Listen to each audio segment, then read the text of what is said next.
अस्सलाम वालेकुम, I am Namra. Welcome back to my YouTube channel. ये वीडियो ह्यूमन साइकी की एक बहुत ही कॉमन और बहुत ही इम्पॉर्टेंट प्रोसेस पे है।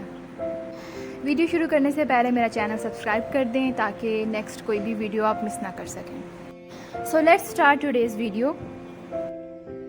अच्छा जी, हम सब कहते हैं कि हमें धोखा मिला, हमें फ़लाँ ने धोखा दे दिया।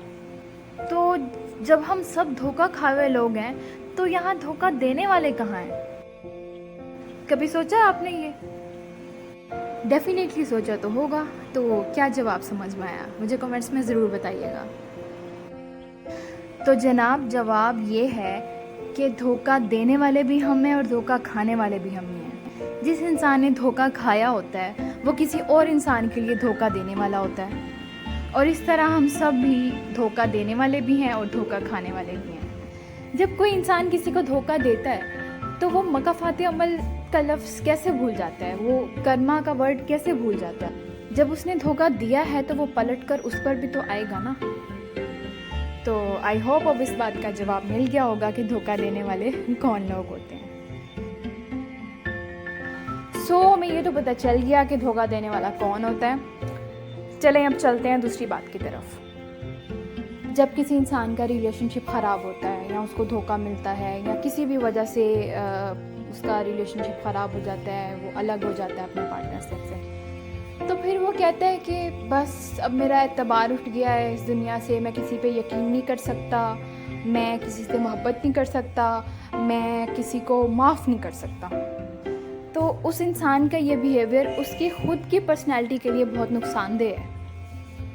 हम इंसान हैं, फरिश्ते नहीं हैं। गलतियाँ सबसे होती हैं, गुनाह सबसे होते हैं, लेकिन आपको पता है हर कोई पछताता नहीं है। हर किसी को एहसास नहीं होता अपनी गलती का। ये पछतावे भी सिर्फ ज़र्फ़ वालों के हिस्से में आते हैं। तो मेरे ख़्याल में अगर कोई इंसान कोई गलती करके वाकई में शर्मिंदा है, आपसे माफ़ी मांग रहा है और बार बार मांग रहा है, तो आपको उसका भरोसा कर लेना चाहिए, आपको उसे माफ़ कर देना चाहिए। और इस तरह से माफ़ करें कि उसको उसकी गलतियाँ गिनवाएं मत, क्योंकि हम जिससे मोहब्बत करते हैं हम उसको अपनी नज़रों में शर्मिंदा होता नहीं देख सकते। ऑब्वियसली वो शर्मिंदा है, ऑब्वियसली वो पछता रहा है, ऑब्वियसली वो भुगत चुका है, तभी तो वो वापस आया ना आपसे माफ़ी मांगने। उसे एहसास है, उसे पछतावा है, तभी तो वो बार बार कह रहा है कि मुझे माफ़ कर दो। पर मैं सबकी बात नहीं कर रही, लेकिन मोस्टली ऐसा होता है कि ऐसे लोग पाए जाते हैं जो कि माफ़ करने का ज़र्फ़ नहीं रखते। मैं ये बिल्कुल नहीं कह रही कि आप ऐसे लोगों को माफ़ कर दो जो शर्मिंदा ही नहीं है अपनी गलती के लिए, और ऐसे लोगों पर भरोसा करके आप फिर से नुकसान उठाओ। नहीं, मैं हरगिज़ ये नहीं कह रही। और मैं ये भी बिल्कुल नहीं कह रही कि किसी ने आपको आके सॉरी बोला और आप उसको फ़ौरन से गले लगा लो और बेवकूफ़ बन जाओ।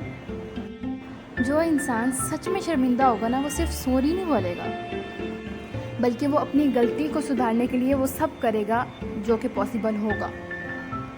कुछ लोग ऐसे होते हैं जो सारी ज़िंदगी दिल में बात रख के बैठे रहते हैं और नेगेटिविटी को प्रमोट करते हैं, खुद की पर्सनैलिटी को भी डिस्टर्ब करते हैं और नेक्स्ट पर्सन को बार बार उसकी गलतियाँ गिनवा के जता के उसको भी हर्ट करते हैं। तो मेरी आप सबसे रिक्वेस्ट है प्लीज़ कि माफ़ करने वाले बने, मोहब्बत करने वाले बने, इज़्ज़त करने वाले बने, मान रखने वाले बने। माफ़ करेंगे तो आपको भी माफ़ किया जाएगा, और जब आप किसी को धोखा नहीं देंगे तो आपको भी धोखा नहीं मिलेगा। बाज़ दफ़ा ऐसा भी होता है कि नेक्स्ट पर्सन आपको जानबूझ के दुख नहीं देता। कुछ सिचुएशन ऐसी हो जाती है, हालात ऐसे पैदा हो जाते हैं कि आपकी ज़ात को दुख मिलता है उस इंसान की ज़ात से। अगर किसी को आप पर मान है ना, तो प्लीज़ उसका मान टूटने मत दें, क्योंकि जब मान टूटते हैं तो यकीन जाने बहुत तकलीफ़ होती है। ना सिर्फ तकलीफ़ होती है बल्कि उस इंसान की पर्सनैलिटी बहुत ज़्यादा डिस्टर्ब हो जाती है। और अगर किसी ने आपका मान तोड़ा है तो आप किसी और का मान इसलिए मत तोड़ें कि आपके मान का किसी ने पास नहीं, क्योंकि इस तरह तो नेगेटिविटी बढ़ेगी ना। हर इंसान की सोच मुख्तलिफ होती है, हम किसी की सोच को अपनी सोच के मुताबिक नहीं ढाल सकते, लेकिन हम ये ज़रूर कर सकते हैं कि हम आपस के डिफरेंसेस की कदर करें। अगर आपको मेरी ये वीडियो अच्छी लगी है तो प्लीज़ लाइक करें, शेयर करें और कमेंट्स में अपने रिव्यूज़ दें। और लेटेस्ट अपडेट्स के लिए मेरा चैनल सब्सक्राइब करना मत भूलिएगा। Thank you so much for watching. अल्लाह हाफिज़।